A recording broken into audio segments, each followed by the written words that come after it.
2023, né? Amém. Amém. Glória a Deus. Aleluia. Mas estamos chegando no final do ano, último dia, né?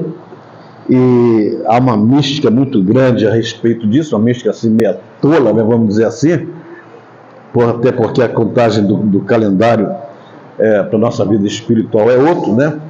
É considerado o calendário judaico, que é onde Deus marca os tempos e as estações, e o nosso calendário, que é gregoriano, né, o calendário ocidental, mas para eles, por exemplo, não tem nada de ano novo hoje. O ano novo, na cultura judaica, lá eles têm quatro anos novos durante o ano, né? Tem o civil, eu acho que é em abril agora, em março, tem o civil, tem esse ocidental que estão brigados completamente por causa de acordos internacionais, e tem o Rosh Hashanah, que é o calendário espiritual, né? Calendário onde Hashem se mobiliza na terra para fazer as coisas. É o Yom Teruah, que é o primeiro dia do ano, e é onde Deus lança todos os decretos para o ano que começa, né? Segundo ele começa, esse ano foi 1º de outubro, se eu não me engano, ou de setembro, não me recordo agora. Então, quando Deus lança todos os decretos do ano, significa que naquele ano que ele faz os decretos, no dia 5.778, se eu não me engano, agora a data deles, mas o ano todo, todos os decretos que ele lança, então, por exemplo, todo mundo que vai morrer nesse ano, Deus já sabe quem é, quem vai morrer, e Deus sabe também quem vai nascer. Deus sabe tudo. Deus sabia que o Hamas ia invadir Israel, Deus sabia da guerra da Ucrânia, ele sabe tudo, né? A onisciência dele garante que ele saiba tudo. Então ele lança os decretos. Quando ele lança os decretos, ele dá 12 dias até o Yom Kippur para que as pessoas façam suas ofertas. Eles recebem o novo sempre uma oferta, né? Nós falamos isso na negócio da gratidão, vamos falar aqui de novo, no estudo aqui sobre esse assunto. E as pessoas trazem a oferta e tem que fazer aí os 12 dias de oração, arrependimento, techuvá, até o dia do Yom Kippur, que é o dia do perdão, né? Esses dias são os 12 dias que Deus dá para qualquer ser humano mudar alguma coisa no seu decreto. Deus pode mudar qualquer coisa, mas ele só muda se ver arrependimento, se ver com o coração aberto realmente, e a sinceridade da pessoa, né? Então, aí chega o dia do Yom Kippur. O Yom Kippur, a gente fala que é dia do perdão, mas tem um processo nesse Yom Kippur. Qual é o processo? Era o único dia em que Deus descia até o tabernáculo. Então, quando chegava o Yom Kippur, em volta do tabernáculo, estavam as tribos acampadas e ficava aquela multidão tremenda do lado de fora, porque o sumo sacerdote tinha que entrar no Santo dos Santos para encontrar com o Senhor, e aí havia uma ansiedade, uma expectativa, porque ninguém sabia se Deus ia perdoar ou não. Então, ficava todo mundo em silêncio, orando, ninguém conversava nada, ninguém falava nada, na expectativa, o coração acelerado, né? E agora? Se não perdoar, morre todo mundo. Então, quando chegava a tardezinha, que o sacerdote saía, todo mundo olhando, do lado de fora, ninguém entrava, a cortina se abria, e o sacerdote então saía, ele ia saindo, aí o pessoal ficava olhando para ele, todo mundo. Aí se ele fizesse assim, ó, se ele levantasse as duas mãos, era o sinal de que Deus havia perdoado. Aí pronto. Aí aquilo tudo virava uma gritaria no deserto, um carnaval, um canto, música, louvor, adoração. Aí vinha tudo, que foram perdoados por tudo que tinham feito no ano que tinha terminado, né? No nosso caso aqui, eu expliquei no dia lá da live, que o brasileiro também tem um problema espiritual com esse negócio do final do ano. Todo ano, quando termina, ele sempre isso, não veio dinheiro, a saúde teve problema, isso e aquilo, só falam das coisas negativas e esquecem que durante o ano Deus também mandou a bênção, Deus também abençoou. Se você chegou vivo até o dia 31, já é um motivo de bênção, né? Então, resultado, em vez de reclamar, murmurar, amaldiçoar o ano que termina, e dizendo que 2024 vai ser melhor, não adianta, porque no final de 2024 a história se repete. 2024 prestou, 2025 vai ser melhor. 2026, 2027 é a mesma coisa o tempo todo. Aí é onde gera a ingratidão, que é uma coisa que trava a bênção na vida de todo mundo. A gratidão abre portas, e a ingratidão, eu comecei a ministrar no começo de dezembro, essa palavra que Deus me deu para ministrar nas igrejas, eu fui ministrando. Em algumas igrejas fiquei surpreso, porque nós ministramos, por exemplo, uma quinta-feira, no grupo lá na ilha, que a gente ministra toda quinta, um grupo muito bom que tem lá, que o pessoal ama muito a palavra, não falta uma, e pegam tudo direitinho. E lá mesmo já houve testemunho. Quando eu falei sobre gratidão, eu expliquei. Tem um homem lá que ele é gerente de uma empresa de segurança, ele que admite ou demite pessoas, e ele disse assim, os patrões, os donos, tinham chamado ele e disse, vai ter que mandar um montão de gente embora, porque os contratos não estão chegando. E ele ficou chateado, porque ele disse que a maior tristeza para quem é chefe de RH é mandar a gente embora. Pessoas com família e tudo. Aí, resultado, depois que ele ouviu a palavra, ele orou. Chegou lá e falou para os donos do o seguinte, não vamos demitir ninguém e nós vamos admitir. Você está doido, como é que pode? A gente está sem contrato, e o dinheiro não está dando, e você vai admitir? Ele ficou louco. Você não fiquei louco não, você sabe que somos de fé. No dia seguinte, ele disse que orou, chamou os funcionários, orou. No dia seguinte, entrou contrato na empresa. E o pessoal que tinha não atendia tudo. Aí só tem que admitir pessoal. Eu não falei? Aí disse que o dono da empresa disse, cara, você é macumbeiro, trabalha com macumba? Eu disse, não, ao contrário, eu trabalho com Deus, com fé. Então, houve vários testemunhos lá interessantes. Por quê? Porque a gratidão é uma chave que abre portas. E a ingratidão fecha a porta. Né? Mas, na sequência dessa palavra que eu já dei para vocês, né, e hoje eu mandei também para os vídeos lá que o Cláudio fez, o vídeo já está funcionando aí, tá? Já mandei para a rede. Mas hoje é uma palavra da negativa das pessoas sempre justificarem seus problemas alegando seu estado social. Quando usam palavras negativas para justificar seu estado social, eles não conseguem entender que o que eles declararem, abrirem a boca para declarar, não vai influenciar no mundo social, vai influenciar no espiritual. E se o espiritual não estiver bem, o social também não vai. Não adianta você pensar que tem problema financeiro é por causa do Lula, que a economia vai mal, né? Por causa do Bolsonaro, por causa de alguém, não tem nada a ver com política, não. Nossa questão aqui é com o Senhor. Nós somos peregrinos aqui nessa terra. Jesus disse que nós não somos daqui, somos de outro mundo. Então, nossa vida financeira tem a ver com o Senhor e não com o pessoal lá de Brasília. Porque senão a gente sempre vai ficar acusando alguém. Não dá para acusar o diabo, a gente acusa o Haddad, acusa o Lula, acusa o outro, e como se estivesse justificando, talvez, a nossa própria incompetência espiritual para administrar os recursos que Deus nos concede. Então você vai ver que no meio disso tudo tem gente que está sendo abençoada.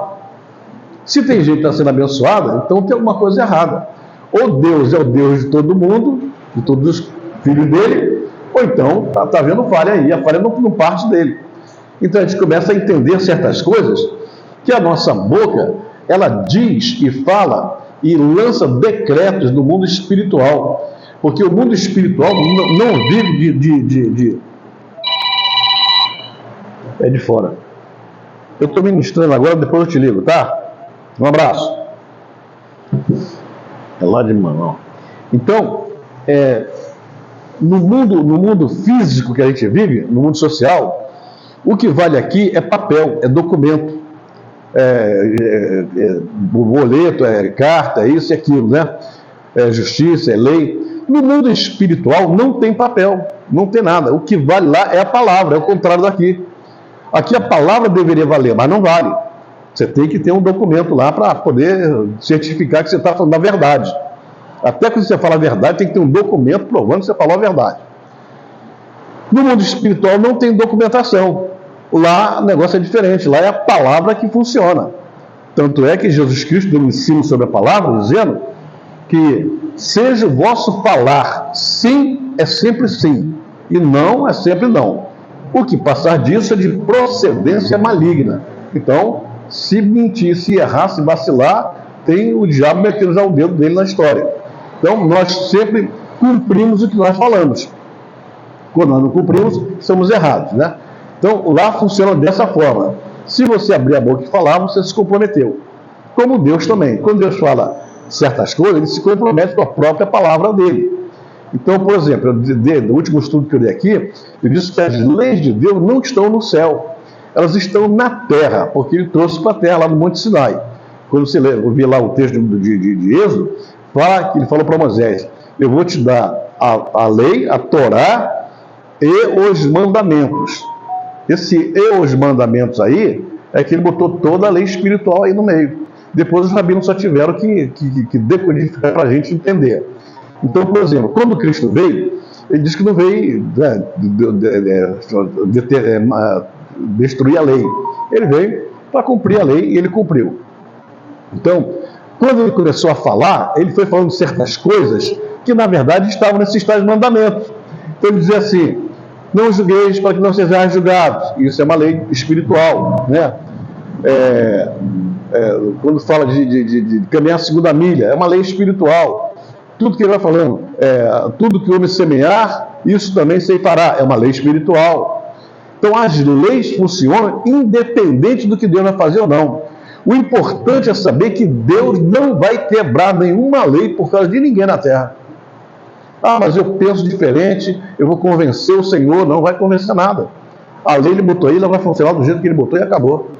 Então, quando você abençoa alguém, você dá uma oferta, dá uma premissa, dá um dízimo na igreja, você dá seu dinheiro, você nem precisa pedir uma bênção daquilo que você fez, porque automaticamente a lei vai funcionar a teu favor. Você não precisa dizer: eu dei isso, agora eu quero. Não precisa falar nada, não. A lei vai te abençoar, a lei foi determinada. Ele disse que já deu uma ordem para a bênção, lá em Deuteronômio 28, já ordenei a bênção que siga, que vá atrás de você. Então, e a gente não entende isso. Por isso é que as igrejas fazem tantos cultos de causa impossível, né? Culto disso, daquilo e tal, para pedir. E às vezes não recebem, porque para receber tem uma lei espiritual. Você quer uma colheita, então faça uma semeadura. É assim que funciona. Se você não semeia, não colhe. Então Deus não vai mudar nada. Ah, ficou com pena porque você orou chorando e tal, e Deus ficou muito emocionado com você também, aí ficou com pena de você, quebrou a lei dele para atender você. Não existe isso. Não existe, isso é conversa fiada. Vai funcionar o que está escrito. O que está escrito, você tem direito até de exigir: Senhor, eu fiz isso, agora eu quero isso. Porque o Senhor falou, então agora eu quero que aconteça isso. E Deus opera. Deus não vai mudar nada. Tem certas coisas que às vezes a gente não entende.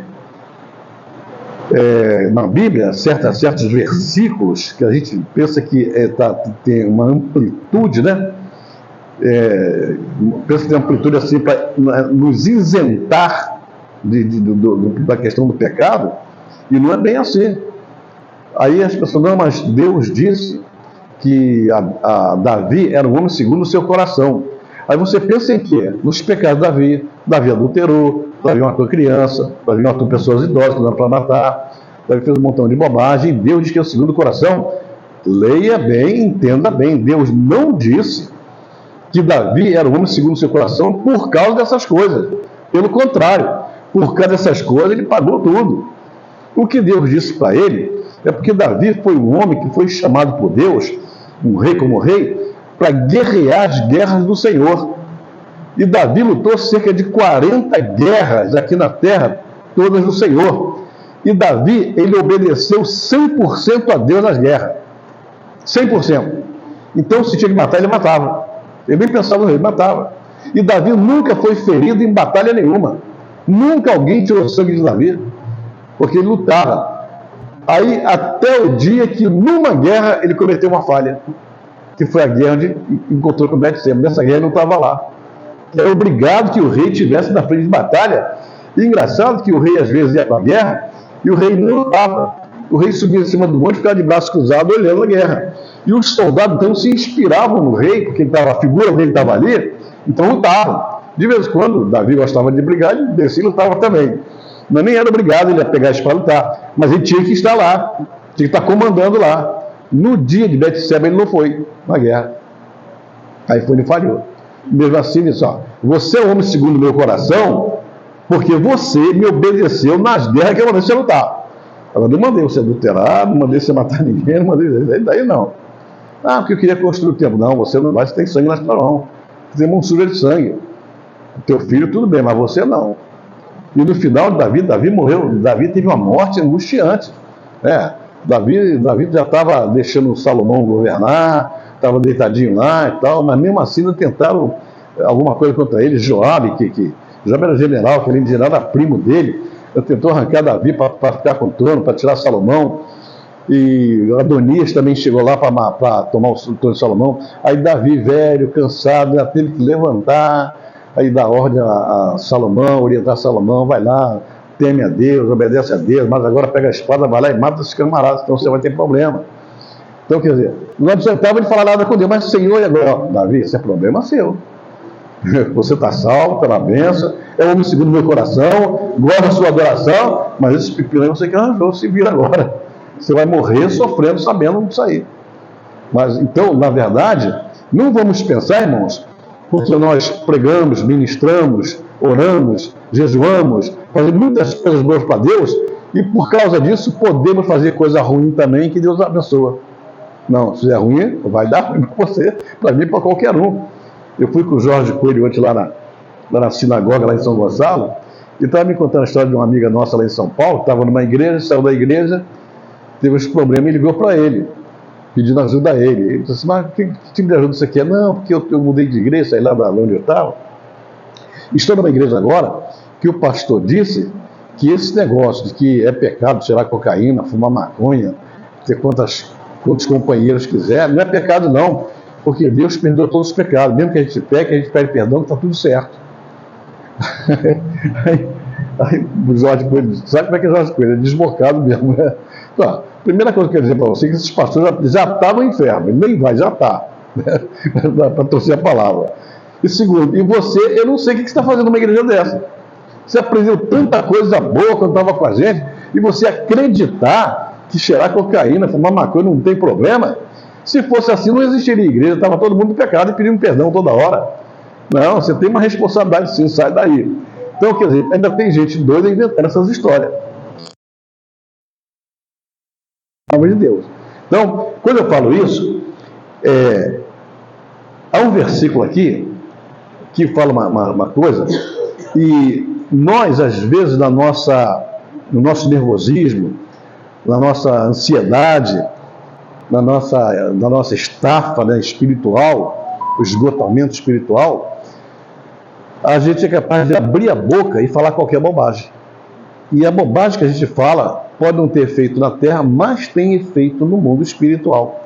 E aí que está o problema. É por isso que a Bíblia manda de guardar a boca, né? Não abrir a boca de qualquer maneira de falar. Então, as pessoas que terminam o ano, uma dificuldade tremenda, esse ano foi ruim, porque eu sou uma pessoa que não tem recurso, eu sou pobre, eu sou isso, aquilo, e fica sempre cultivando a miséria, cultivando a pobreza. Passa 90% do tempo falando em pobreza e raramente fala em prosperidade ou bênção. Ou seja, não tem uma visão de que Deus possa fazer alguma coisa. E, irmãos, toda a operação de Deus na nossa vida sempre vai depender do tamanho da nossa fé. Não adianta, se você tem fé extraordinária, você nem precisa pedir muita coisa a Deus não, você vai agindo e Deus vai abençoando.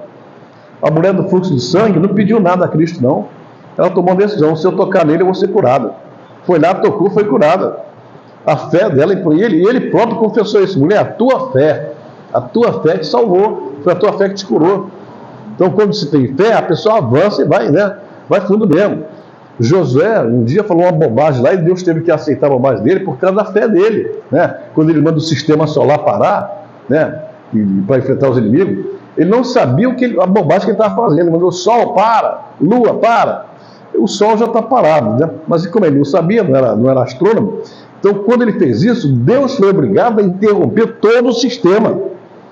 Porque se houvesse ali uma parada só de um astro e os outros continuassem girando, ia dar problema. Então todo o sistema teve que parar por causa de Josué. E o sistema aí ficou parado. Depois a NASA descobriu que naquele dia, aquele dia de Josué, é o dia que não existiu. Porque o dia ficou parado. Ficou parado.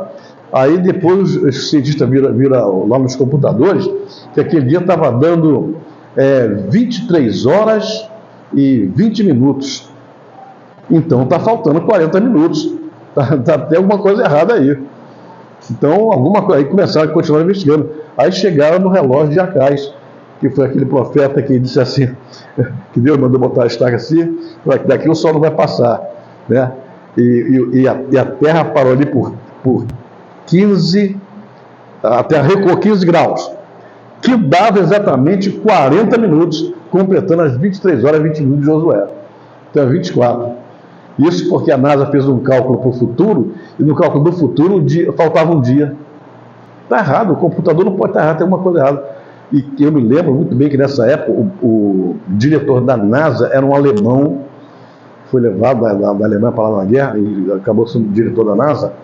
Era Von Braun o nome dele. E esse camarada, apesar de ser alemão, ele se converteu por causa da situação dos judeus, começou a ler a Bíblia, e foi ele que disse para o cientista: olha, é melhor vocês pegarem a Bíblia e vai lá ver a história de Josué, que foi Josué que fez essa lambança toda aí. Parou a terra. E descobriram. Então vocês veem como é que a palavra funciona. Josué não foi perguntar a Deus: eu posso parar? Ele não falou não. Ele já fez assim: ó, para aí, sol. E Deus botou a mão na cabeça: esse maluco está fazendo o quê? Por que ele não pediu para eu dar a vitória para ele? Eu dava. Bastava assim: Deus me dá a vitória. Eu matava todo mundo para ele. Mas ele quer matar, mandou parar tudo. E agora? Vamos parar. Então para a estrela, para o sol, para os planetas, para tudo. Se passar algum cometa aqui, para também, não acontece nada. Deixa rolar isso aí. Então, é o poder da palavra no mundo espiritual. E quando você diz: eu sou pobre, não tenho nada, sou miserável, sou pobre, coitado, a palavra no mundo espiritual vai funcionar, e vai funcionar contra você, porque foi você mesmo que disse. E a Bíblia não é um livro de miséria. Toda vez que você vai ler a Bíblia, você vai ver palavras espirituais positivas. O anjo chegou para Gideão, e Gideão notoriamente era um frouxo, um covarde. A Bíblia diz que ele estava malhando trigo no lagar, aquela parte da casa, né, o terraço da casa, onde se pisava vinho, uva, né, para fazer vinho. O trigo era batido no campo, porque o trigo é muita coisa, era batido no campo lá, debulhado no campo. Mas ele, com medo dos inimigos, ele conseguia trazer o trigo para cima da casa, um trabalho tremendo para bater o trigo ali, malhando o trigo no lagar onde é o grande vinho, porque tinha medo. E quando o anjo aparece, o anjo diz assim: o Senhor é contigo, varão valoroso. O conceito que Deus tinha dele é de que ele era corajoso, mas o conceito que ele tinha de si mesmo é que era covarde. Olha a confusão. E o anjo veio com pensamento divino: o Senhor é contigo, varão valoroso. Eu? Deixa eu falar uma coisa para você. Primeiro, que eu sou pobre. Começa por aí. Segundo, que eu sou da tribo de Manassés, que é uma tribo pequena. Nessa tribo de Manassés, eu sou o menor. Ele foi se diminuindo, se reduzindo. É o que a gente faz. Você chega para o irmão, que é o seguinte: estou pensando em botar você como diácono. Ai, quem sou eu? Não sou ninguém, não sou nada. Aí dá vontade do pastor falar assim: então realmente você não é nada, então não vai não, escolheu para o seu lugar. Porque a própria pessoa abre a boca para dizer que não é nada, não se valoriza. Eu já expliquei aqui essa questão de ovelha. Ninguém aqui é ovelha não, todo mundo é filho de Deus. Não tem ovelha em igreja. A ovelha que tem na igreja é o pessoal que entra no novo convertido, mas quando ele entra, ele começa a aprender que a posição dele não é ovelha. Deus não mandou Cristo aqui na terra para arranjar rebanho de ovelha. Deus mandou Cristo aqui na terra para arranjar filhos para ele. E a palavra diz, né? Veio para os seus, mas os seus não receberam, e a todos quantos o receberam, deu-lhes o poder de serem feitos filhos de Deus. Olha o que a Bíblia está dizendo. Não é que ele pegou e botou a mão na cabecinha de todo mundo: se vocês agora são filhos. Não. Deu o poder de você se transformar em filho de Deus. Então, se você vai andando na rua e você é uma ovelhinha, O diabo vai olhar para a tua cara, não vai se intimidar com você. Mas se você olhar para a cara do diabo, só abre o olho, eu sou filho de Deus e meu pai, ele me protege, então é melhor você cair fora. Então, quando sabe que é filho de Deus, o diabo vai embora. Mas se você não tem consciência de que você é um filho de Deus, não adianta nada. Não adianta nada. Então, é muito forte isso. E tudo isso que eu estou explicando por dois motivos. Primeiro, que eu quero dar uma explicação. Eu já vi essa explicação aqui há muito tempo atrás, eu tinha que dar hoje também, porque amanhã é 24. Teoricamente, segundo a mística do Brasil, vai ser um novo ano, uma nova vida. Então tem que, para começar a nova vida, não começa com sorte nem com azar. Começa com a palavra de Deus. E a palavra pobre na Bíblia, segundo o significado da palavra pobre, Deus colocou dentro dessa palavra pobre, ele colocou o segredo para a pessoa prosperar. O segredo para a pessoa prosperar não está na palavra riqueza, está na palavra pobre. Na palavra pobre é que fala tudo isso. Então, quando a palavra pobre é uma palavra com 3 letras hebraicas, né? É uma palavra chamada Ain, é um A com um somzinho de M no final, né? Porque tem um Aleph, tem outras letras, mas esse é o Ain, é como se fosse um Y, né? Ain. Depois vem uma letrazinha assim, parecendo um colchete, que seria o equivalente à nossa letra N, em hebraico é o Nun. Então tem o A, o N, e no final tem a tal da letra Iod, aquela letra que, quando Elias olhou assim para cima, o servo disse: eu estou vendo uma pequena nuvem do tamanho da mão de um homem. Essa expressão, uma pequena nuvem, não foi assim que você falou. Eu estou vendo lá uma nuvem que é igualzinho uma mão, e porque o Iod é assim, parece realmente uma mão. Então foi a letra Iod que apareceu lá em cima no céu, não foi apenas uma nuvem, foi uma mensagem de Deus da letra Iod. Aí foi quando Elias sabia que a chuva viria. Então, cada uma dessas letras tem um significado. Toda letra no hebraico tem um significado. Então, essa primeira letra, chamada Ain, o significado dela é visão. Visão. A palavra pobre, a primeira letra, significa que Deus está dizendo que você, para deixar de ser pobre, tem que ter uma visão. O problema é que quando você não tem visão, você se olha no espelho e a visão que você tem de você é você mesmo. Aí você, não, porque meu pai era pobre, o meu avô também era pobre, então eu também vou ser pobre. Essa é a visão que você tem. Não é a visão que Deus tem. Deus está dizendo o seguinte, que se você é pobre, mas você tem visão, você pode se tornar rico. Você pode ser uma pessoa rica, desde que você cumpra as demais coisas, né? Não é apenas ter uma visão, a visão acompanhada da obediência a Deus e outras coisas mais. A segunda palavra, Nun, essa letra significa vida. Então, se você tiver uma visão da sua própria vida, a visão que você tiver da sua própria vida é que vai se cumprir na sua vida. Você está cansado de ouvir testemunho de pessoas que vieram de uma situação terrível na vida, mas venceram porque tiveram uma visão do que queriam ser. Eu vou lutar, vou batalhar e vou conseguir. No meio do caminho, muitas pessoas disseram que não ia conseguir, mas não adianta, isso vai dar problema, mas eu vou, e conseguiram. E chegaram lá, porque foram resilientes, porque foram corajosos, porque tinham visão, que perseguiram a visão, deixaram de ter companhia na rua, de ter uma camaradagem, amizade para se dedicar ao estudo, dedicar ao trabalho, e conseguiram vencer. Você no Brasil, você tem inúmeros exemplos. O Brasil é cheio de exemplos de pessoas que vieram do nada e conseguiram tudo. Pega aí o mais notório aí que você conhece, é o Silvio Santos, né? Vamos pegar um exemplo que para nós é um exemplo negativo, mas vamos esquecer os nossos sentimentos por ele, vamos só analisar a figura dele, vamos julgar. É o próprio Lula. O Lula estudou o quê? Estudou aonde? Mas o Lula queria chegar lá e não gostava de estudar, como não gosta até hoje, né? Se dá um jornal na mão do Lula, em vez de ler notícia política, ele vai ler notícia de esporte, né? Mas acontece que o camarada lutou, perdeu, lutou, foi preso, lutou. Desculpa. Mas ele conseguiu o que queria. Se a gente não gosta dele, ele faz tudo errado, mas ele chegou lá. né, lutando, ser resiliente, foi preso, caluniado. E outra coisa, você pode chamar de mentiroso quantas vezes você quiser. Na cabeça dele, ele não é mentiroso. A visão que ele tem dele é que ele não é mentiroso. E acabou. Ele diz que é a figura mais honesta desse país. Ou seja, ele olha para ele pelo lado bom. E a gente de fora, você é mentiroso, você é corrupto. Eu não, nunca roubei nada de ninguém. Né? Aí a gente analisa, não, ele fala porque ele não sabe o que está falando e tal, ele é cachaceiro. Não interessa que ele seja, ele é o presidente da República. Sem cultura. Você estudou, fez curso superior, você fez um montão de coisa, você é inteligente, mas não chegou lá, mas ele chegou.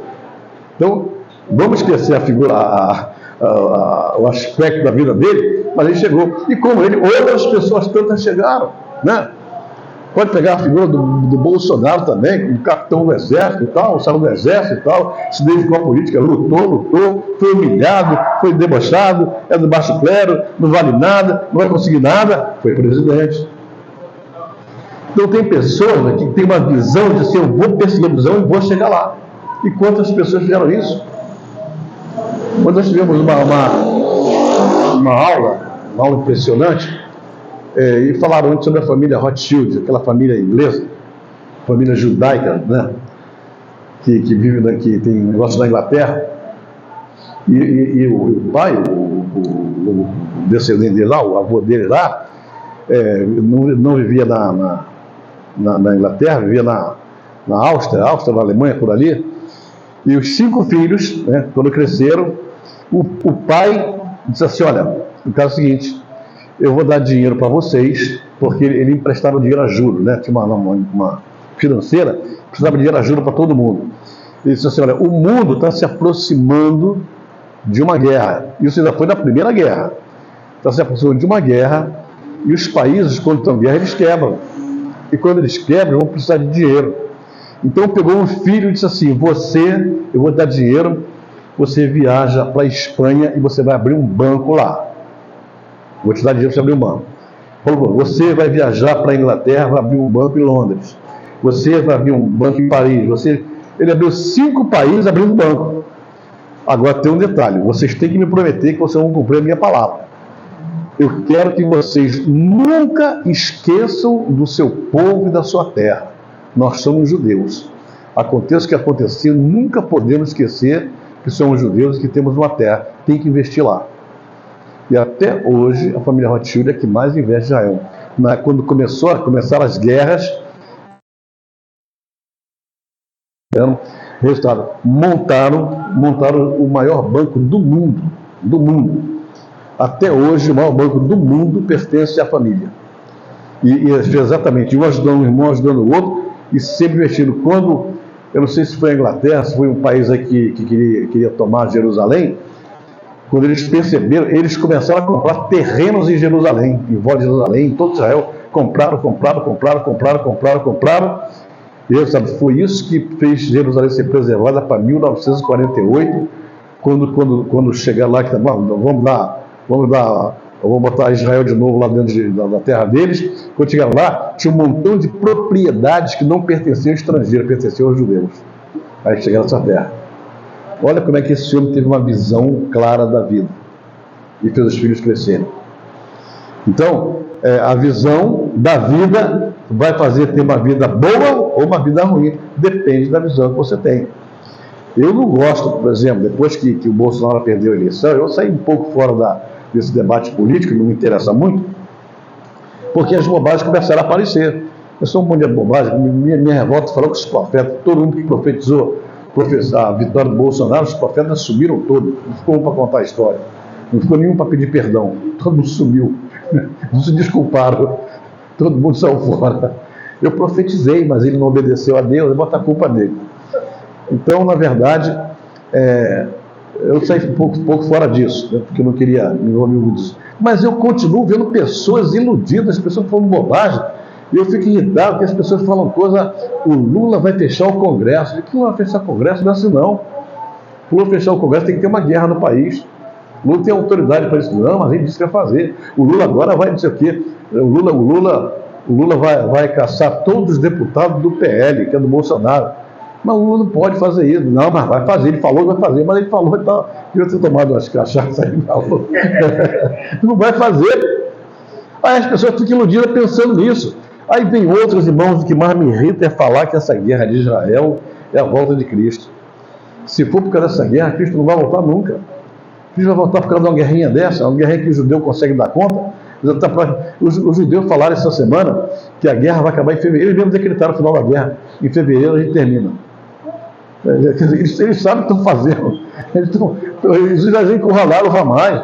Eles já pegaram tudo que quiseram. Já estão enchendo os túneis de água. Estão destruindo tudo. Está na mão deles agora. Eles não saíram de Gaza porque eles não quiseram sair ainda. Porque eles querem pegar o resto dos reféns e querem dominar aquilo ali. Então está tudo sob controle. Essa semana eu vi que do lado morreu um montão, não sei quantas mil pessoas. Soldados judeus só morreram 100 até agora. E alguns até por acidente e por doença. Não foi nem por tiro. Então está na mão deles, isso é guerra fácil para eles. Agora, aí as pessoas veem e ficam, não, está provado na Bíblia que essa guerra. Meu Deus do céu, quanta bobagem. Tem uns camaradas que falam na televisão, uns caras famosos aí, os caras que gostam de falar em poluto, assim, não, porque agora a guerra, não sei o quê, porque Gog, Magog, não sei o quê. Meu Deus do céu. E esses camaradas têm curso de teologia, tem tudo. Gente, eu falo para todo mundo, não acredita na internet, acredita na Bíblia, vai na Bíblia, estuda a Bíblia, lê a Bíblia. Porque essa aqui não mente, aqui não tem fake news não. E está escrito, eu perguntei, outro dia eu vi um pastor, não sei se a pastora Sandra Lê, você viu isso aí no CRIM lá, um pastor que é médico e que combate, os pastores são psicólogos. E tem um pastor que é psicólogo que foi chateado, respondeu, ficaram os dois brigando, né? E o que não é psicólogo diz que a igreja não precisa nem de psicólogo, nem de coach. E eu disse assim, ó, tem uma palavra do apóstolo Paulo que importa que o evangelho seja pregado. De que maneira não interessa, né? Se é psicólogo, é coach, é macumbeiro, até um pai de santo se botar uma cadeirinha ali e pregar a Bíblia, a palavra de Deus, se ele pregar direitinho, alguém vai se converter. O pai de santo vai para o inferno, o problema é dele, mas ele pregou a palavra certa. Né? Então, a gente estava discutindo sobre isso. Mas aí tem uma coisa que me chamou a atenção. O doutor, médico, ele falando que esse caso das igrejas ficarem vazias, todo mundo saiu da igreja depois da pandemia, é apostasia. E eu disse assim, meu Deus, esse camarada não sabe o que é uma aposta. Porque ele começou a falar que apostasia é porque os ensinos falsos, os ensinos errados, levam à apostasia. Eu disse, de onde que ele inventou isso? Porque o ensino errado, o ensino falso, o ensino que bota as pessoas no caminho errado, leva à heresia, não à apostasia. E outra coisa, as pessoas que saíram da igreja depois da pandemia, não foi apostasia, saíram porque ficaram fracos, são desviados, pessoas que não conhecem a palavra. E como eles são desviados, a qualquer hora eles vão voltar. Basta ter um problema mais sério no mundo aí, a Rússia vai invadir o Brasil, vai matar todo mundo, aí vai todo mundo para a igreja. Todo mundo para a igreja. Vem evangélico, vem católico, todo mundo, né? Porque basta ter uma coisa grave que aí todo mundo corre. Porque, na verdade, desviaram por fraqueza, por pecado, eles pecaram, adulteraram, aí saíram. Mas a apostasia é outra coisa. A apostasia é uma coisa tão impressionante que o apóstata verdadeiro, de verdade, ele não sai da igreja. Esse aqui é o problema. O que é um apóstolo? Apóstolo é o camarada que conhece a palavra, estudou a palavra, se formou na palavra, fez curso, doutorado, mestrado, o camarada virou um cérebro da palavra. Só que chegou um dia, e a Bíblia é muito clara quando diz que a letra mata, chega um dia que dá um negócio na cabeça dele, que ele se revolta contra a palavra, e então ele cria teorias, cria ensinos para combater a palavra. Então o cara que vai combater a palavra é um cara que conhece a palavra. E ele não sai da igreja, ele fica na igreja, ele fica na televisão, ele fica no YouTube, ele fica não sei aonde, falando, entendeu? E como ele fala como um doutor, todo mundo acredita nele, mas ele não sai da igreja, ele fica dentro, porque para destruir a igreja ele tem que estar dentro, ele não tem que estar fora, porque se ele sair, se ele fizer como o Caio Fábio, sair e for falando mal, não adianta nada. E o camarada ele fica como bonzinho, como educado, como intelectual, mas ensinando errado. Isso já existia no tempo de Cristo. No tempo de Cristo existia rabinos que ensinavam errado. Ensinavam e o povo acreditava. Você quer ver um negócio? Que eu vou dizer para você aqui. No sábado não pode curar ninguém dia de sábado. Está escrito na lei que não pode curar ninguém dia de sábado. Que lei? Onde está escrito na Bíblia? Em lugar nenhum. Isso não existe na Bíblia. Qualquer pessoa doente no sábado podia ser curada por rabino, por médico, qualquer um. Não tinha problema. Mas eles inventaram essa história. Inventaram essa história. E o povo começou a acreditar. E quase bateram em Jesus Cristo por causa disso. A invenção. Tem um monte de coisa que é a tradição dos rabinos. Eles inventaram uma história e o povo acreditava. Naquele tempo já tinha isso. Aí Cristo vem e diz uma coisa interessante. O ladrão veio para roubar, matar e destruir. Mas eu vim para que tenham vida e a tenham em abundância. Os crentes, quando lêem esse versículo, falam assim: o diabo veio para matar, roubar e destruir. Preste atenção que a palavra não fala em diabo ali. Fala ladrão. O ladrão a que se refere a Jesus Cristo era a palavra que ele dirigiu contra os falsos mestres que ensinavam o que não deviam. Ele próprio reforça depois dizendo: fazem tudo o que eles vos ensinaram, mas não fazem nada do que eles fazem. Eles se ensinam certo, fazem errado. Eram falsos mestres. E quando fala assim, mas eu vim para que tenham vida e vida em abundância, a gente quando pega essa palavra abundância, que é uma palavra maravilhosa, né? Porque abundância é dinheiro, é fartura, é isso, é aquilo e tal. Mas o que Cristo está falando é o seguinte: eu vim para que tenham vida em abundância, para que tenham vida abundante no conhecimento das coisas de Deus. A minha vida aqui vai trazer abundância na terra. Vai trazer felicidade, conversão, prosperidade, tudo isso. Foi isso que ele quis dizer. É uma coisa interessante. Por que a gente pega o Antigo Testamento e não vê o pessoal expulsando demônio? Não vê os rabinos, os profetas expulsando demônio aqui, ali, acolá. Raramente você vê um demônio no Antigo Testamento. Quando havia um caso, era um caso isolado, né? Mas depois que Cristo veio, parece que os demônios se manifestaram de modo geral. O próprio Cristo, para cumprir a função dele, encarou vários demônios no meio do caminho. Né? Por que isso então? Por quê? Porque a Bíblia diz, quando o mundo foi criado, que ele seria a luz do mundo. Quando Cristo vem, ele diz assim: eu sou a luz do mundo. Então, o que aconteceu? Havia demônio no Antigo Testamento. Claro que havia, demônios estavam por aí, por todo mundo. Né? Só que quando Cristo vem, a Bíblia diz assim: porque a luz dissipa as trevas. Quando a luz desceu na terra, os demônios se manifestaram de todo jeito, de toda parte do mundo. Porque a luz chegou, quando chegou, eles foram descobertos, vamos dizer assim, foram revelados. E quando Cristo foi, Cristo então teve que dar poder a eles, da luz. Ó, eu sou a luz do mundo, e vocês também são a luz do mundo. Foi o que ele disse. Quando vocês são a luz do mundo, vocês agora farão as obras que eu faço, ou seja, vocês agora vão ter que batalhar contra os demônios. Porque eles estavam intocados, quietinhos, mas eu cheguei, botei, né, desmascarei todos eles, e agora eles vão andar por aí, criando problema. Então, eu vou dar poder a vocês. Então, o que vocês vão fazer? Em meu nome, vocês expelirão, expulsarão os demônios. Toda vez que encontrar um demônio, use o meu nome, que eles sabem que eu sou a luz. E luz dissipa trevas. Foi fácil de entender isso. Então, quando a pessoa tem a visão da vida correta, a pessoa com certeza vai vencer na vida. Quando a pessoa quer vencer, ela vence, não tem jeito, porque é assim que a Bíblia funciona. A terceira palavra do Yud é a mão. E eu quero dizer uma coisa para vocês hoje aqui, que a Bíblia, que quase que 99% do seu corpo, a única parte que você chega a usar quase que 99% é justamente as mãos. Você usa a mão para tudo, né? Você usa a mão para comer, para ler, para dirigir, para sentar numa cadeira, para segurar um celular, né? Para tomar banho. Quando você vai tomar banho, é a sua mão que trabalha, é a sua mão que esfrega, é a sua mão que cuida do corpo todo. Então, nas mãos, a Bíblia diz que está a bênção. A bênção está na mão. Você usa a mão para tudo na vida.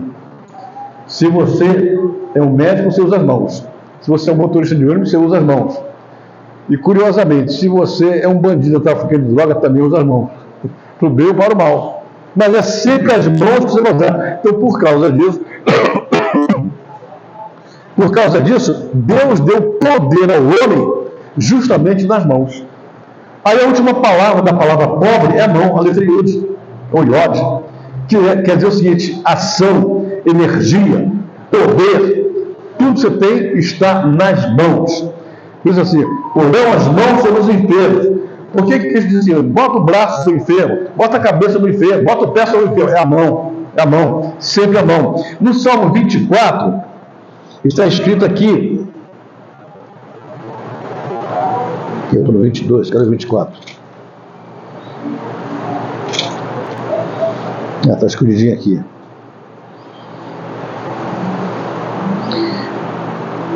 Eu vou ler o contexto para vocês entenderem o texto. Ao Senhor pertence a terra e tudo que nela se contém, e o mundo que nela habitam. Fundou-a sobre os mares e sobre as correntes a estabeleceu. Quem subirá ao monte do Senhor? Quem há de permanecer no seu santo lugar? Quem subirá ao monte do Senhor e quem permanecerá no seu lugar? Aquele que é limpo de mãos e puro de coração, que não entrega a sua alma à falsidade. Aquele que é limpo de mãos limpas. Daqui começa aí toda a energia espiritual que você toca nas pessoas, você ora pelos enfermos, você expulsa o demônio, você faz tudo. A partir daí, você tem que ter a visão. Se você tem a visão, a primeira palavra, da vida, e você usa as suas mãos, você não tem como não prosperar. Você vai prosperar. Porque a palavra pobre é a palavra que tem as palavras que significam crescimento espiritual. Mas se você não tem a visão, você vai ficar a vida inteira dizendo que você é pobre. Ai de mim, coitado de mim, eu não tenho, eu não consigo, eu não posso, eu não vou, né? Eu dei exemplo aqui, quando nós fomos a Israel pela primeira vez, que eu falei aqui, gente, Israel, a pastora Paula disse, eu vou também. E todo mundo sabe que a pastora Paula, né, ela recebe salário mínimo de INSS, aposentada e tal. Essa mulher foi tão abençoada que um dia que ela encontrou uma ex-patroa dela, pois é, meu pastor vai para Israel, eu estou pensando em ir junto com ele, eu vou junto com ele. Você vai com ele? Você vai? Mas como é que você vai fazer? Pegar o avião e vou com ele. Quando ele for, eu vou atrás. Aí, puxa, você é corajosa, né? Sou corajosa, tenho fé, né? Aí, eu posso dar uma ajudinha para você? Pode. Aí pegou e deu uma oferta tremenda para ela. Então, olha o dinheiro chegando. Porque ela disse que ia, aí Deus disse, agora eu vou te abrir porta. Você acreditou que ia, você vai. Então, quer dizer, olha como é que as coisas vão funcionando. E ela foi mesmo, se deu bem, voltou lá, né? Então, quando você coloca na cabeça e a fé começa a funcionar, as coisas começam a se concretizar no mundo físico. E a gente tem que entender isso, né? Então, quem tiver a visão de Deus nunca vai ter pobreza na vida. Quem tiver a visão alcança sempre uma dimensão mais elevada na vida. A dimensão de produzir, de prosperar, né, de crescer em todas as áreas, de ação positiva, de autoestima. Bom, eu estava vendo aqui esses dias, eu estava andando aqui pela Dias da Cruz, também fora daqui, em outros lugares por aí. Eu estava com a Cosma no carro, eu disse, engraçado, né, rapaz? Essa Dias da Cruz de noite, agora na sexta-feira, no sábado, no Natal, no Novo. Antigamente o brasileiro gostava de ir para a praia, de ir para o futebol, de tomar cerveja, disso, daquilo e tal. Agora eu vi um montão de quiosque, de barraca, de vende isso, vende aquilo. Aí você vai vendo que aquelas pessoas talvez não tivessem emprego, talvez não tivessem alguma coisa, mas botaram a barraquinha lá, sabe que o guarda pode chegar ali e criar casa, mas ele botou, mas outro botou, chega uma hora que o próprio governo não vai criar casa, porque não estão roubando, estão trabalhando, né? E dá movimento. Olha, quantas pessoas estão correndo atrás dos seus sonhos? Quantas pessoas estão fazendo alguma coisa? Então, tem uma hora que você tem que pensar assim, eu vou me levantar e vou subir e vou voar. Não tem problema comigo. Os conceitos, não vou falar aqui,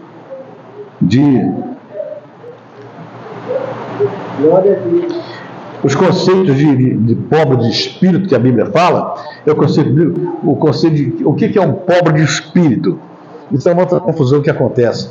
Quando a Bíblia diz, bem-aventurados os pobres, porque deles é o reino dos céus. Não é os pobres, é os pobres de espírito.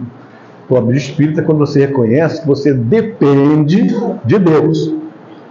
Eu tenho um espírito que Deus me deu, mas eu não fui doutrinado, não fui ensinado, fui discipulado, então eu sou pobre de espírito. Então eu vou buscar a palavra. Mas se você buscar a palavra, eu explico aqui que quando Jesus fala assim, olhou para os pobres, ele falou assim, bem-aventurados sois vós, são os pobres, né? Que de vocês é o reino de Deus. Só que a tradução correta é tipo, vocês têm que se levantar e andar. Se vocês levantarem e andarem, vocês vão conquistar o reino. Agora ficar sentado aí vai mendigar o resto da vida. Então, na verdade, a palavra bem-aventurado, a gente fala monte das bem-aventuranças. Só que quando ele falou em aramaico, isso, pessoal, levanta e anda, e você alcança o reino. Ou seja, faz alguma coisa para pregar o reino, né? É aquele que se inclina em direção ao vento que sempre sopra a favor. O vento é o símbolo do Espírito Santo, né? E quando a gente fala sobre tem muita coisa para falar aqui, eu não vou nem poder falar tudo.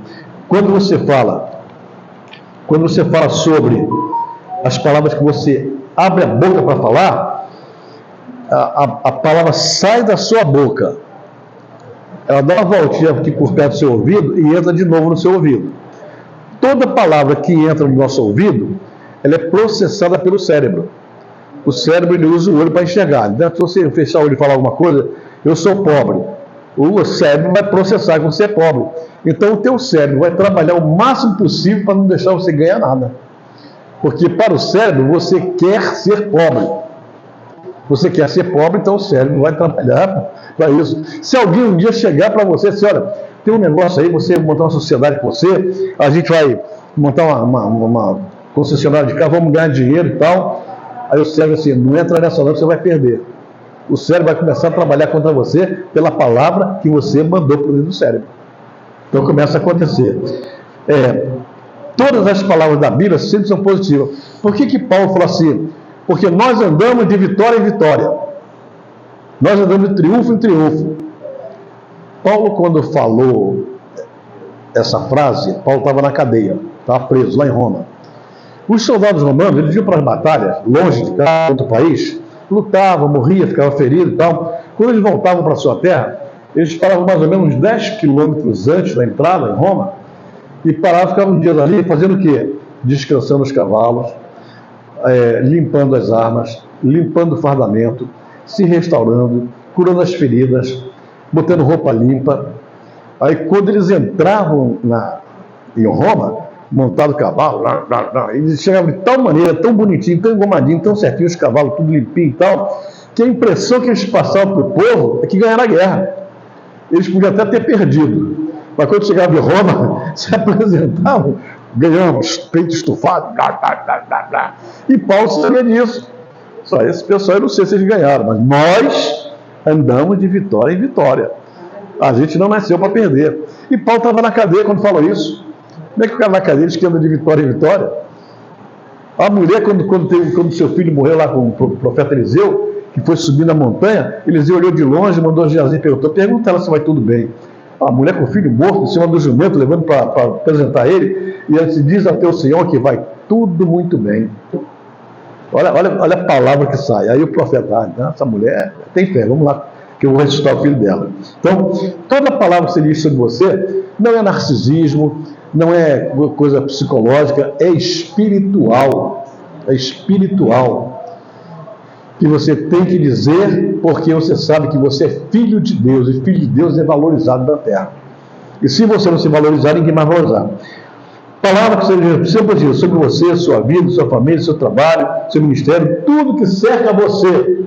É sempre graças a Deus, muito obrigado, é para a honra e para a glória do nome do Senhor. Está sofrendo, está lutando, está batalhando. Olha, tem um pregador interessante, que o pregador parece que morreu o filho dele, não sei se foi o filho, foi uma pessoa da família dele que morreu, e ele fez o funeral e de noite tinha culto. E todo mundo imaginava que o pastor ia para o culto, dizia que o filho foi enterrado, o parente foi enterrado, e ele foi para o culto. E chegou lá, fez o culto, cantou, pregou e tal, e aquilo impressionou as pessoas, e alguém perguntou para ele, escuta, o senhor podia ter ido para casa, descansado, né? Porque Deus não ia reclamar com o senhor, Deus não ia castigar o senhor. E ele falou assim, uma coisa interessante que a gente não pensa. Você acha o único lugar onde eu tenho para adorar a Deus, no sofrimento, na angústia, na luta, na prova, no sofrimento, é aqui. Porque quando eu for para a vida eterna, eu não vou ter mais uma chance dessa. Porque lá tudo vai bem, lá é só alegria. E eu não, eu estou mostrando para ele que até na minha tristeza eu adoro a ele. Nunca mais eu vou poder provar isso. Raciocínio correto. Eu passei a luta, a prova, mas continuo adorando a ele. E lá na vida eterna eu não vou poder fazer isso, porque lá não vai ter luta, não vai ter prova. E aqui não. Aqui eu posso provar para ele a minha fidelidade. Lá não adianta nada. Então, sou feliz, sou abençoado, sou homem de Deus, sou vitorioso. Deus sempre me abençoa, meu trabalho é uma bênção, minha família é uma bênção. Tudo na sua vida tem que ser bênção. E tudo tem que dar graças a Deus. Paulo ensinou essa doutrina. Em tudo dá graças, porque esta é a vontade de Deus em Cristo Jesus para convosco. Quando você agradece a Deus, a questão da vida, vamos voltar para a gratidão. Quando você é grato a Deus, Deus se alegra e te abençoa. Porque Deus vive de gratidão, Ele tem gratidão, foi Ele que criou a gratidão. Deus é grato, Deus não deve nada para a gente, Deus abençoa todo mundo. Ninguém trabalha de graça para Deus aqui na terra, já falei isso. Você pode ser porteiro da igreja, você pode limpar o banheiro da igreja, pode varrer a igreja. O que você fizer, a Bíblia diz que tem galardão para você. E quando eu falo o seguinte, você vai limpar a igreja, você é diaconisa ou diácono, vai limpar a igreja. Se você limpar a igreja sabendo que está fazendo isso para o Senhor, glorificando a Ele, cantando a Ele, é uma coisa. Mas se você vai fazer isso e reclamando, o pastor mandou fazer isso, eu não gosto de fazer isso, podia mandar outra pessoa, murmurando, você não vai ganhar nada. Você está fazendo por interesse pessoal seu, não vai ganhar nada. Mas quando você faz para a honra, para a glória do nome dele, aí o negócio funciona na sua vida, na nossa vida. Assim que tem que ser. Palavras que você nunca, jamais deve dizer na sua vida. Isso está na boca de qualquer crente.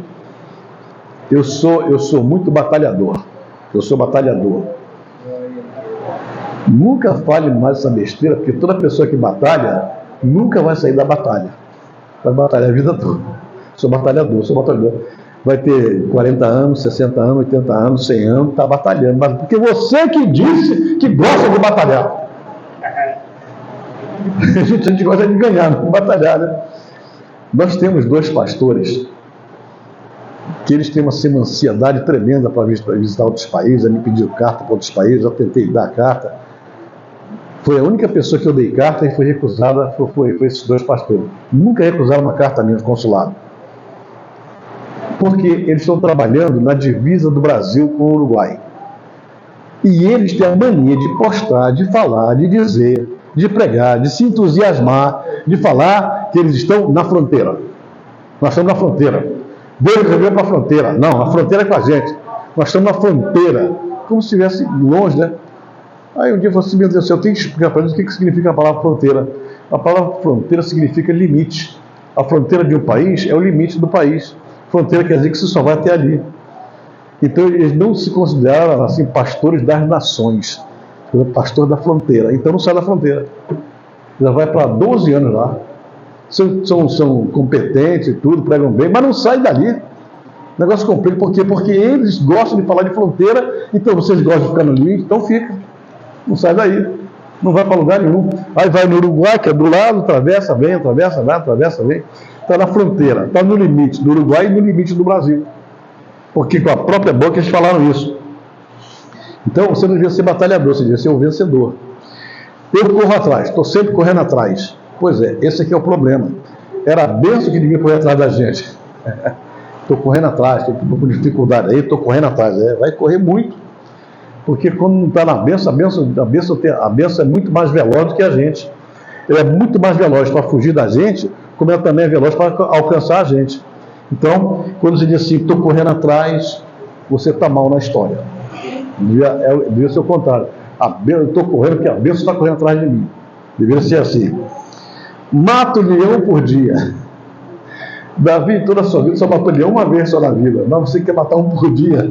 Você, em 2023, matou 365 leões. Vai acabar com todos os leões da savana. Eu nasci para sofrer, porque meu pai sofria, minha mãe sofria, meu avô sofria, todo mundo sofria. A minha família é a família de sofredores, por isso é que eu estou sofrendo. Está sofrendo porque tem visão errada da vida, não era para você sofrer, né? Está sofrendo coisa nenhuma. Eu dou muito azar na minha vida, tenho muito azar. Nunca tive sorte, sempre tive azar. E vai continuar tendo. Enquanto você botar isso na cabeça, vai continuar tendo azar. Não adianta nada. Sempre vai ser assim, não tem jeito nenhum. Você quando planta uma semente, você planta uma semente na terra, vai levar um tempinho, mas vai surgir a plantinha, vai nascer, vai crescer e tal, leva um tempo. É como se o seu cérebro fosse a sua terra. onde você bota a sementinha todo dia com a sua boca, com a palavra que você diz. 2024 vai ser um ano terrível, 2024 isso. Vai ser mesmo. Você está dizendo que vai ser. Para mim não vai. Para mim, todo ano que se inicia sempre é o melhor ano da minha vida. Eu não tenho nada que reclamar. A pessoa fala assim, mas você passou por muita luta, você sabe que eu não prestei atenção, está tão entusiasmado com as bênçãos que eu recebi, que eu não prestei atenção na luta. Nem prestei atenção. O que você botar no seu cérebro vai germinar. E essa palavra vai fazer aquilo crescer e vai se multiplicar. Você é pobre, vai continuar pobre, não tem jeito. Porque você que está dizendo isso, você que aceitou isso. Deus deve fazer transformações tremendas na vida. Se vocês observarem bem os diálogos de Deus com os homens, com Josué, com Moisés, com Elias, com Jó, toda vez que Deus dialogou com alguém, Deus não queria nem humilhar, nem castigar, ele só queria ver a reação das pessoas em relação ao que ele ensina. Os que aprenderam se deram bem, os que não aprenderam tiveram problema. Vou dar só um pequeno exemplo aqui. Moisés, aqui viu a sarça ardendo. Moisés, você vai tirar o pão do Egito. Não vou não. Não vou porque por causa disso, pela aquilo, vai, você vai. Mas não vou porque eu sei falar. Eu não vou porque eu saí do Egito. Eu não vou porque tem 40 anos que eu estou fora de lá. Eu não vou ficar falando. Aí, se você vai, Moisés, você vai falar que fala, não vou não, que eu não vou. Aí Deus, tá bom, você não quer ir? Tá bom. Então você vai fazer, eu vou botar alguém para falar por você. Se botar alguém para falar por mim, eu vou. Ou seja, eu me rebaixo para o segundo plano e o senhor manda alguém para ser meu porta-voz. Tá bom. Sabe o que aconteceu com esse deslize de Moisés? Então tá bom, então manda outro que ele fala por mim. A casa sacerdotal de Israel deveria ter saído de Moisés. Quando ele falou isso, Deus passou a casa sacerdotal para o irmão dele, para Arão. Tá bom, então você vai, Arão vai falar. Como Arão vai falar, ele vai falar o que eu vou mandar, então ele tá mostrando que ele tem condição de ser um sacerdote, porque o sacerdote fala aquilo que Deus manda falar. E se você não quer falar o que eu mando falar, então seu irmão quer, então a casa sacerdotal é dele. Você veja o que Moisés perdeu porque saiu fora. Dizendo que não ia, que não conseguia, que não era pesado de boca, pesado de língua e tal. Não vou. Tá bom, então teu irmão vai. Aí a casa sacerdotal passou para Arão e para os filhos dele. Quando você não está afim, quando você não quer, Deus sempre tem alguém para te substituir. Mas só que a bênção que ia ser para você passa para o teu substituto. Então tem que tomar cuidado. Deus e o universo sempre reagirão às suas próprias palavras. Então quando você diz, Paulo fala assim, eu sou mais do que vencedor. Mais do que vencedor. Essa expressão mais do que vencedor é uma coisa interessante, porque em Roma também tinha lá os jogos, os jogos olímpicos, vamos dizer assim, tinha outro nome, mas lá tinha um pódio. O pódio tinha o mais baixo, tinha o segundo e tinha o principal, que era o campeão, A palavra mais do que vencedor, Paulo está dizendo que você nem vai ficar na parte do vencedor. Você está acima do vencedor ainda. A nossa posição no mundo espiritual ainda é acima de um vencedor qualquer dessa terra. É o concurso. O concurso, isso mesmo. Então, eu sou mais do que vencedor. Eu nasci para vencer. Posso até perder alguma coisa, ter derrota aqui, ali, lá, mas não interessa. Eu nasci para vencer. Nasci para vencer e vou vencer. Eu vejo certas coisas do futebol que na época a imprensa, os cronistas, os críticos criticavam, Mas os camaradas falavam as coisas porque eles acreditavam. O melhor jogador do mundo. A sua ideia é que foi o melhor jogador do mundo. Pelé, Garrincha, Zico, o melhor jogador do mundo sou eu. Na cara de pau, sou eu. Não, mas estou falando, não, sou eu. Por quê? Você acha que Pelé foi melhor do que eu? Pelé foi melhor do que eu porque não jogou no meu tempo. Se ele joga hoje, coitado do Pelé. Falava as coisas com naturalidade. Melhor sou eu. Não, Pelé é o rei do futebol. Pois é, ele é o rei do futebol, mas eu sou o Deus do futebol. Ele sempre achava um jeito de ficar acima dos outros. Nenhuma luta me derrotará. posso lutar, ter dificuldade aqui, ali, acolá, mas eu não vou ser o derrotado. E Paulo fala sobre isso, quando fala que nós somos atribulados, mas não derrotados. Somos perseguidos, mas não. Então, assim, sempre há uma possibilidade de você sair, né?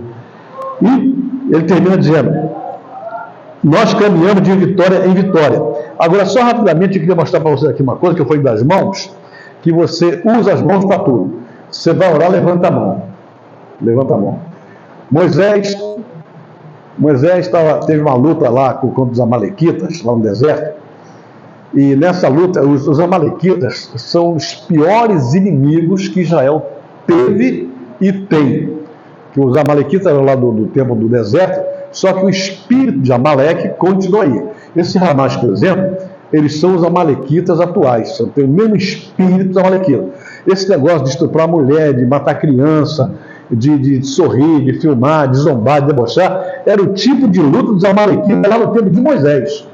E sempre pegando pessoas fracas. Matar bebê, matar criança, matar senhora, matar pessoas de idade, que fizeram agora lá. Os amalequitas faziam isso lá no deserto, lá no tempo de Moisés, porque o povo estava caminhando no deserto e os amalequitas não atacavam pela frente porque eles enfrentavam os homens, né? Eles atacavam por trás, porque atrás ficavam as pessoas mais idosas, as carroças, assim, os mais fracos, né? Ficavam mais para trás. Os amalequitas atacavam por trás. Quando os homens de Israel se voltavam, eles corriam. É a mesma coisa que aconteceu agora. Atacou Israel, levou para cima e eles correram. Então, essa batalha dos amalequitas teve uma hora em que Deus teve que participar, porque Moisés mandou Josué lutar. Pega a tropa, vai lutar, vai enfrentar isso aí. Aí Moisés subiu para cima do monte, e Moisés, então, quando ele levantava as mãos, olha o poder das mãos de Moisés levantado. A vez que quando Moisés levantava as mãos, o povo de Israel prevalecia, ganhava, mas a mão arriava, né? E aí, existe uma coisa interessante, é que dizem que Moisés estava velho, cansado e não aguentava ficar de mão levantada. Mas isso não é verdade, porque Moisés morreu com 120 anos de idade, cheio de saúde e vigor. A Bíblia diz que nem seus olhos se escureceram, né? Então ele teve vigor. Deus manteve o vigor de Moisés o tempo todo. Mas então o que foi que aconteceu nesse dia? O que aconteceu nesse dia é que Moisés deveria estar no lugar de Josué lá na frente. Porque se Moisés estivesse lá, a história seria outra. Eles venceriam rapidamente uma batalha. Mas ele não quis ir, mandou. Então, ele levantava a mão e, na verdade, era Deus que forçava a mão dele para baixo. Era Deus que não deixava ele levantar a mão. Ele levantava a mão por quê? Se ele levanta a mão e ganha a batalha, e Moisés sabe como é que é. Eu levantei a mão e ganhei, né? Então Deus abaixava a mão dele para dizer, não vai ganhar nada, vai perder. Aí quando a mão dele abaixava, botasse a mão dele para baixo, ele perdia. Aí chamaram 2 homens para levantar as mãos dele, para segurar a mão dele. Quem eram os 2 homens? Arão e o Eleazar. Qual a profissão deles? O que eles eram? Sacerdote. Então ele disse assim, você só ganha do meu jeito. Então meu sacerdócio vai levantar a sua mão. Aí o sacerdote levantava. Os sacerdotes seguravam a mão dele. Ou seja, dele assim, quem está ganhando sou eu, não é você não, Moisés. Se você faz o que está ganhando, eu abaixo de novo. Mas sou eu que estou batalhando isso aí. A glória é minha, não é sua não. Então Moisés passou por essa experiência. Tanto é que foi a única batalha em que ele levantou a mão. Em nenhuma outra batalha aconteceu mais isso. Só nessa daí, né? Então, a palavra do Senhor fala. Cadê o negócio aqui?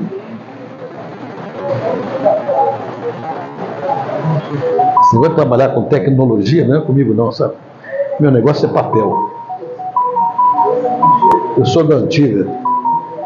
Eu boto aqui, o negócio não vai para onde eu quero, não fica do jeito que eu quero. Olha só. A palavra mãos aparece na Bíblia, mais ou menos, dependendo da versão, 1638 vezes, dependendo da versão.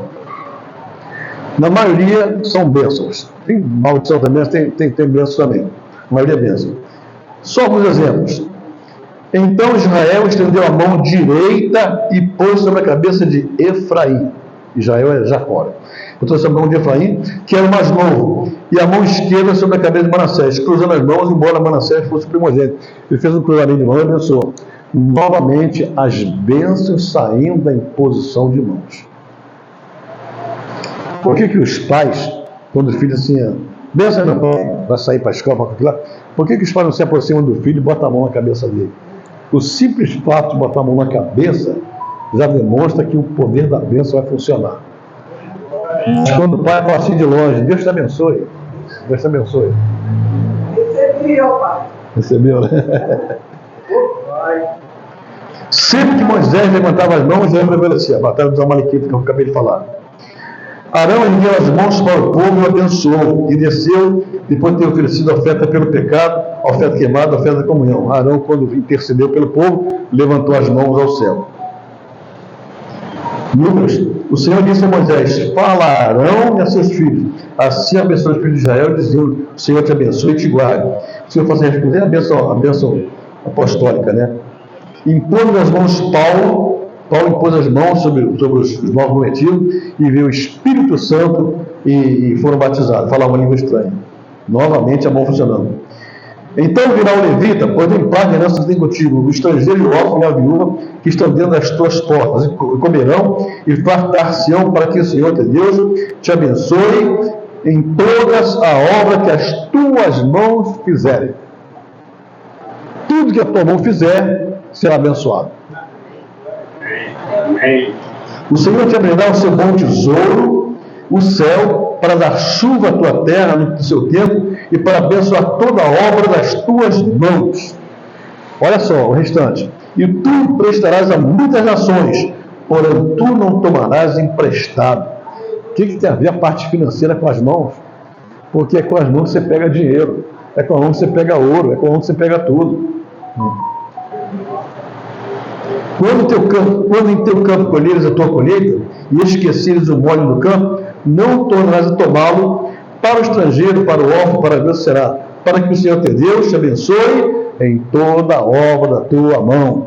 Olha, está falando aqui, se caiu o molho lá, caiu no chão, não pega não, porque tem viúva, tem órfão, tem gente que vai querer aquilo ali. Então não pega. Se você não pegar, o Senhor abençoará toda a obra das tuas mãos.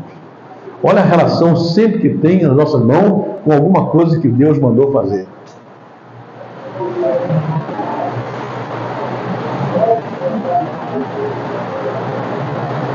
Pois o Senhor teu Deus te abençoe em toda a obra das tuas mãos. Ele sabe que andas por este grande deserto. Esses 40 anos o Senhor teu Deus esteve contigo. Coisa nenhuma te faltou. 40 anos Deus abençoou as mãos de Moisés naquela terra. Então, irmãos, eu não vou ler aqui porque tem mais de 200 versículos para ler aqui. Então, deixa eu falar. Mas a mão é frequentemente usada como sendo um canal de vitória na vida do ser humano. Então nós temos que entender que aquilo que fala coração, mãos limpas, coração puro, é o que deveria acontecer na nossa vida. Tudo isso naturalmente é associado ao que a nossa boca pronuncia. Não saia da vossa boca nenhuma palavra torpe, somente a palavra que for boa para promover edificação e dê graça aos que a ouvem. Então nós temos que aprender que nós somos governados por aquilo que nós falamos. Se você fala miséria, vai ter miséria constantemente sobre sua vida. Mas se você falar vitória apesar dos pesares, você vai ser uma pessoa vitoriosa. Uma pessoa que realmente vai vencer. Quando nós vemos certas situações na Bíblia, quando a mulher sírio-fenícia, não era uma mulher judia, né? Era da Síria. Estava sempre tendo problema com Israel, mas um dia ela foi lá, entrou em Israel, foi lá atrás de Jesus Cristo e intercedeu lá. E Jesus, então, para testar a mulher, falou assim: olha, não é lícito a gente tirar o pão dos filhos para dar aos cachorrinhos. Chamou a mulher, xingou a mulher. E ela disse assim: mas eu posso ser uma cachorrinha, mas eu me contento com as migalhas que caem da mesa dos filhos. Nem em Israel encontrei tanta fé, mulher. Você está abençoado, vai embora, está abençoado.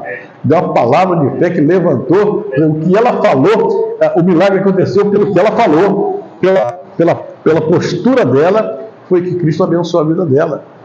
Então a gente tem que entender que o que a gente fala associado com as nossas mãos, né, é que a gente vai saber se nós somos ou não prósperos nessa terra. Amém? Alguma pergunta? Alguma dificuldade para entender? Nenhuma? Então, graças a Deus vocês entenderam tudo, né? Eu falei que hoje aqui nós marcamos um ato profético, né? Trouxe aqui esses azeites aqui, eles estão em vidros pequenos, tem mais um vidro ali, porque esses vidros ainda são aqueles que eu trouxe dos Estados Unidos, lá daquela igreja que passou 3 dias lá no Monte orando por esse azeite. Esse azeite eu trouxe quase uns 200 vidros. Já mandei para o Canadá, já mandei para o Equador, já mandei para o Sul, nós vamos distribuir pelo Brasil todo. Agora eu vou para lá em janeiro novamente, vou trazer mais um bocado, lá da igreja. Pastor Terica. E nós hoje vamos ungir as mãos de todos vocês. Ungir para começar 2024 com as mãos santas, puras e abençoadoras. Para que o Senhor possa prosperar a obra das tuas mãos. Onde você colocar a tua mão, seja a bênção. É a forma que Deus nos deu de ganhar dinheiro, é com as mãos. Né? Como eu falei, 99% do que você faz é com as mãos. Você vai entregar seu dízimo, você vem com a sua mão. Vai entregar sua oferta com a sua mão. Você vai glorificar Deus com a sua mão. Tudo sempre com a sua mão. Porque é onde reside o poder da bênção. Jesus Cristo colocava as mãos e as pessoas eram abençoadas. E a gente precisa entender isso, que as nossas mãos têm que ser mãos limpas, né? Não é mão de corrupção, não é mão de roubar nada de ninguém, não é mão de prejudicar ninguém, não é mão de bater em ninguém. As nossas mãos têm que manter o mais alto grau de pureza, mais alto grau de mãos limpas, né? De mãos que não se desviam para o mal, né? Que não vai pegar arma para dar tiro em ninguém, que não vai pegar espada para furar ninguém, que não vai bater na cara de ninguém, não. Nossas mãos são mãos para glorificar o nome do Senhor, para exaltar o nome do Senhor. Amém? Então, sendo assim, vamos ficar de pé. Eu estou muito contente com a presença da pastora Sandra Alice aí, e seu esposo também. Estou com saudade dela, muito tempo que falar com ela. E graças a Deus ela hoje veio aqui. A pastora Sandra Alice é uma bênção maravilhosa, né? Conheci ela há muitos anos lá no CRIM. E ainda tenho uma promessa com ela que vou levar ela a Israel qualquer dia, ela vai comigo. Quando as coisas começam a facilitar, eu estou em dificuldade. Acho que eu estava começando a melhorar no dia 7 de outubro, os preços começaram a cair, os aviões começaram a facilitar as coisas, veio a guerra. Aí agora estão dizendo, né, que assim que acabar a guerra, o preço vai cair. Mas eu acho que vai ser o contrário, porque o mundo está represado, que todo mundo quer ir a Israel agora. Então, até pensando em comprar passagem antecipadamente, mas as empresas não querem vender com medo. Porque se vender e a guerra não acabar, eles vão ter que devolver o dinheiro. Então, eles não querem nem pegar dinheiro de ninguém. Mas, vamos acreditar que Israel falou a verdade, o Netanyahu, que em fevereiro eles terminam a guerra. Vai dar mais uma surra lá do Hamas, depois vai... Vamos todo mundo, se Deus quiser. E vamos aproveitar, irmãos, porque realmente os preços das passagens internacionais estão caindo. E as nacionais aqui do Brasil estão aumentando. Né? Por incrível que pareça, se você comprar uma passagem daqui para os Estados Unidos, para Nova York, é quase a metade do preço do que daqui para Manaus. Terrível.